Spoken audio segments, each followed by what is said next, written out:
بسم اللہ الرحمن الرحیم۔ آج ہم 15ویں پارے کا مختصر خلاصہ پیش کرتے ہیں۔ اس پارے میں بھی 2 حصے ہیں۔ نمبر 1 سورہ بنی اسرائیل مکمل اور سورہ کہف کا زیادہ تر حصہ۔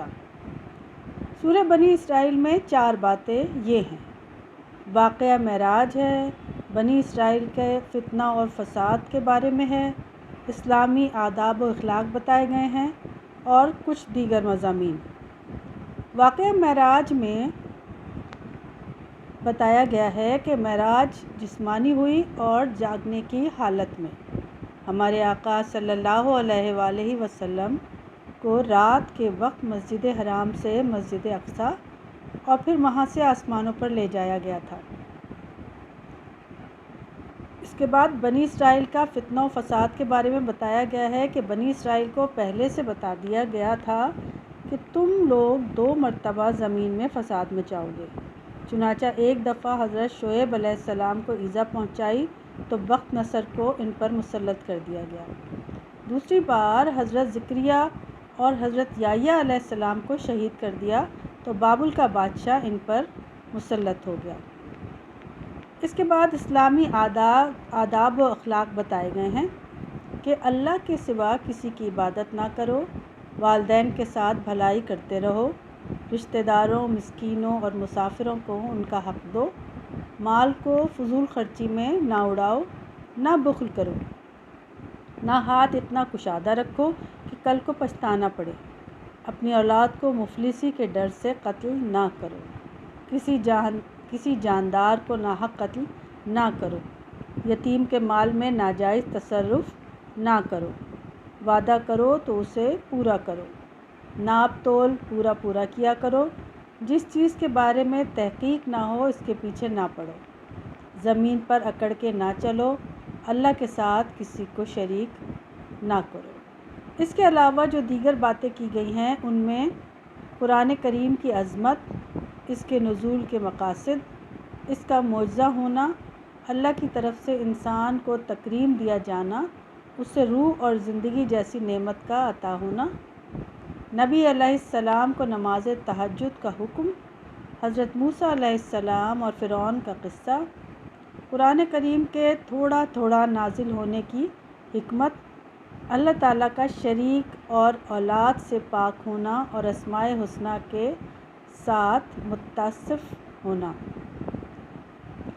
اس کے بعد سورہ کہف کے ابتدائی حصے میں 2 باتیں بتائی گئی ہیں۔ اس میں 2 قصے ہیں سورہ کہف میں اور 2 مثالیں دی گئی ہیں۔ جہاں تک 2 قصوں کا تعلق ہے تو ان میں پہلا قصہ اصحاب کہف کا ہے۔ یہ وہ چند صاحب ایمان نوجوان تھے جنہیں دقیانوس نامی بادشاہ بت پرستی پر مجبور کرتا تھا۔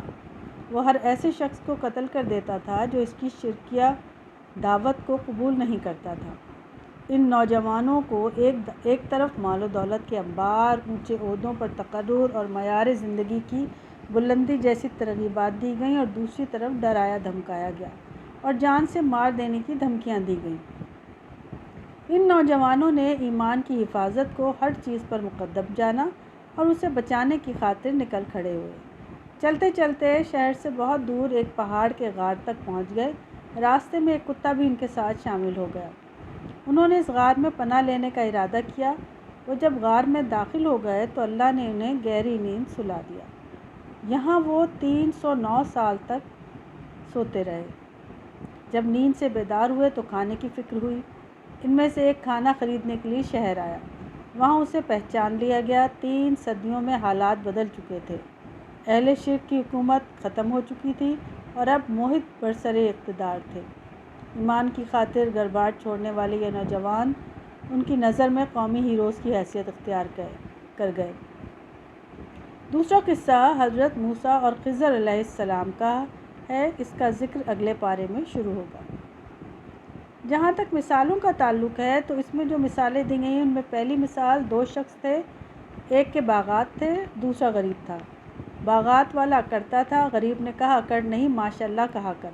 وہ نہ مانا۔ اللہ کا عذاب آیا اور اس کے باغات جل گئے اور وہ شرمندہ ہو گیا اور اسے اپنی غلطی کا احساس ہوا۔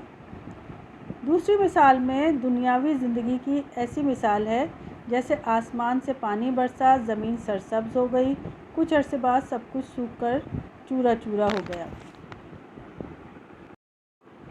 جیسا کہ شروع میں ہم نے ذکر کیا ہے کہ یہ سورت معراج نبوی کے بعد نازل ہوئی، اس لیے اس معراج کے ذکر سے اس کی ابتدا ہوئی۔ اس رات اللہ تعالیٰ نبی کریم کو مکے سے بیت المقدس لے کے گئے۔ وہاں آپ نے تمام انبیاء کی امامت کی۔ وہاں سے آپ آسمانوں پر تشریف لے گئے، جہاں آپ کو اللہ تعالیٰ سے براہ راست ہم کلام ہونے کا موقع ملا۔ جنت دوزخ کا مشاہدہ کرایا گیا اور بہت سی نشانیاں دکھائیں گئیں۔ اسی موقع پر نمازیں فرض کی گئیں۔ یہ بہت بڑا معجزہ تھا، لہٰذا اللہ تعالیٰ کی پاکیزگی کے ذکر کے ساتھ اس کا ذکر کیا گیا ہے۔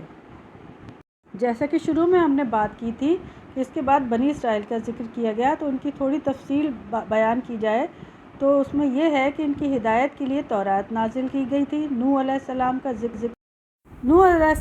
کا ذکر اس صفت کے ساتھ کیا گیا کہ وہ بہت شکر گزار بندے تھے، اس سے شکر کی اہمیت واضح ہوتی ہے۔ پھر بنی اسرائیل کے چند واقعات ذکر کیے گئے کہ ان پر جو سختی آئی وہ ان کے اپنے اعمال کی بدولت آئی۔ یہ بنیادی قاعدہ بتایا گیا کہ جب انہوں نے اللہ کے حکم پر عمل کیا تو انعام کے حقدار پائے، اور جب سیدھا راستہ چھوڑ کر گمراہ ہوئے تو عذاب اور سختی کے مستحق ٹھہرے۔ اور قرآن کی آمد کا مقصد بتایا گیا کہ یہ سیدھا راستہ دکھاتا ہے، اس کی ہدایت کے بغیر صحیح راستہ نہیں مل سکتا۔ مومن کے لیے بشارت ہے اور جھٹلانے والوں کے لیے وعید ہے۔ بتایا گیا کہ انسان بھلائی کی جس طرح جلدی کرتا ہے اسی طرح برائی کی بھی جلدی کرتا ہے، بد دعائیں کرتا ہے، اور یہ انسان کی جلد بازی کی وجہ سے ہے۔ پھر کچھ بات قیامت اور اعمال ناموں کی گئی۔ فرمایا ہر انسان کا عمل اللہ تعالیٰ نے اس کے گلے میں لٹکا رکھا ہے، یہ کتاب کی صورت میں قیامت کے دن ہر کسی کے سامنے آئے گا۔ حکم دیا جائے گا کہ اب اس کو پڑھو اور اپنے انجام کے بارے میں جان لو۔ پھر آدم اور ابلیس کا ذکر کیا گیا۔ فرمایا گیا کہ ابلیس نے اللہ تعالیٰ سے قیامت تک مہلت مانگی کہ میں اس کے بندوں کو راستے سے روکوں گا، چنانچہ اس کو مہلت کے ساتھ ہر طرح کی آزادی دے دی گئی۔ ساتھ ہی یہ بھی بتا دیا کہ جو اس کا ساتھ دیں گے وہ جہنم میں جائیں گے۔ معراج کے سفر میں نماز کا حکم ہوا۔ زوال آفتاب سے رات کے اندھیرے تک نماز کا اہتمام کریں۔ فجر کے وقت قرآن پڑھیں، اس سے فجر کی نماز مراد ہے، چنانچہ فجر کی نماز طویل ہونی چاہیے، اس وقت فرشتے حاضر ہوتے ہیں۔ حدیث کے مطابق رات اور دن کے فرشتے فجر کے وقت جمع ہوتے ہیں۔ تہجد کا بھی حکم دیا گیا۔ تہجد کی فرضیت نبی صلی اللہ علیہ وآلہ وسلم کے لیے ہے، امت کے لیے یہ نفل ہے۔ تہجد کی نماز رات کے کسی بھی حصے میں ادا کی جا سکتی ہے، لیکن سنت رات کے آخری پہر میں پڑھنا ہے۔ پھر موسیٰ علیہ السلام اور فرعون کا ذکر کیا گیا کہ فرعون اپنی نافرمانی کے سبب ہلاک ہوا۔ اس کے بعد جیسا کہ ہم نے ذکر کیا ہے، سورہ کہف شروع ہوتی ہے۔ اللہ کی تعریف اور اس کے ذکر سے اس کی ابتدا ہوئی۔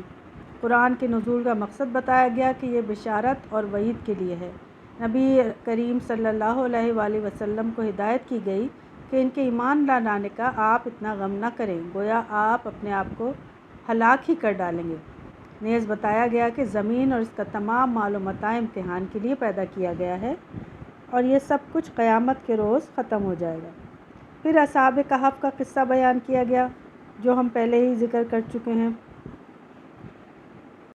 اس واقعے کو سنانے کی وجہ یہ تھی کہ یہود نے کفار مکہ کو نبی کریم سے چند باتیں پوچھنے کا کہا تھا کہ اگر وہ سچے ہوں گے تو انہیں یہ معلوم ہوگا، چنانچہ مشرکین مکہ نے اصحاب کہف کے بارے میں آپ سے پوچھا تھا۔ آپ نے فرمایا کہ کل بتاؤں گا، لیکن ساتھ ہی انشاءاللہ کہنا بھول گئے۔ اللہ تعالیٰ کو یہ چیز پسند نہیں آئی اور 15 دن تک وحی نازل نہیں ہوئی۔ مشرکین نے آپ کا مذاق اڑانا شروع کر دیا۔ 15 دن بعد پوری کہف نازل ہوئی اور ان تمام واقعات کے بارے میں بتایا گیا جو مشرکین نے پوچھے تھے۔ ساتھ ہی ہدایت کی گئی کہ جب بھی ایسی کوئی بات کریں تو انشاءاللہ ضرور کہیں۔ دنیا کی بے ثباتی اور اللہ کی قدرت کو مثالوں کے ذریعے سے واضح کیا گیا۔ ہر نعمت پر ماشاءاللہ کہنے کی تلقین ہے۔ بتایا گیا کہ یہ مال و دولت اور اولاد زندگی کی رونق ہے، اللہ کے پاس نیک عمل ہی کام آئیں گے۔ آدم علیہ السلام اور ابلیس کے ذکر سے ظالموں کو برے انجام سے ڈرایا گیا۔ بتایا گیا کہ مشرک اور ان کے معبود سب جہنم میں جائیں گے۔ اس بارے میں بتایا گیا کہ قرآن حق کے ساتھ بتدریج نازل ہوا جو اہل علم ہیں وہ اس کو سن کر جھک جاتے ہیں، اللہ کی پاکی بیان کرتے ہیں اور رو پڑتے ہیں۔ قرآن ان کے خشوع کو اور بڑھا دیتا ہے۔ ثابت ہوا خشوع، خضوع اور عاجزی اہل علم کی صفات ہیں۔ نبی کریم بھی قرآن کو سن کر رویا کرتے تھے، چنانچہ قرآن کو سن کر رونا اور اس سے عبرت حاصل کرنا اللہ کو پسند ہے۔ آخر میں ہدایت دی گئی کہ نماز کو نہ تو بہت بلند آواز سے پڑھو اور نہ بالکل پست آواز سے، بلکہ درمیانی راستہ اختیار کرنا چاہیے۔ اللہ کے سب نام اچھے ہیں، جس سے پکارنا چاہو پکارا کرو۔ اللہ ہر قسم کے شرک سے پاک ہے۔ اللہ تعالیٰ ہمیں اپنے دین پر قائم رہنے کی اور عمل کرنے کی توفیق عطا فرمائے، آمین ثم آمین۔ یا مقلب القلوب ثبت قلبی علی دینک۔